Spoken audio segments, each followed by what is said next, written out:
Ayon sa turo ng Biblia, nang mamatay si Jesus sa krus, bumaba siya sa lugar na tinatawag na Hades o daigdig ng mga patay. Pagkatapos ng 3 araw, siya ay muling nabuhay. May ilang talata na ginagamit upang ipaliwanag ito. 1 Pedro 3:18-19. Sinasabing si Kristo ay naparoon at nangaral sa mga espiritong nakabilanggo. Efeso 4:9. Binabanggit ang kanyang pagbaba sa mga dakong kalaliman ng lupa. Lucas 23:43. Sinabi ni Jesus sa magnanakaw na nagsisi, "Ngayon ay makakasama kita sa paraiso."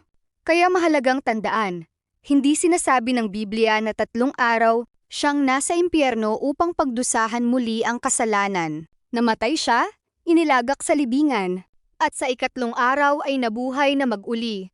Kung gusto mo, maaari kong ipaliwanag kung ano ang ibig sabihin ng Hades, paraiso, at impyerno, at kung saan talaga pumunta ang espiritu ni Jesus ayon sa iba't ibang talata sa Biblia.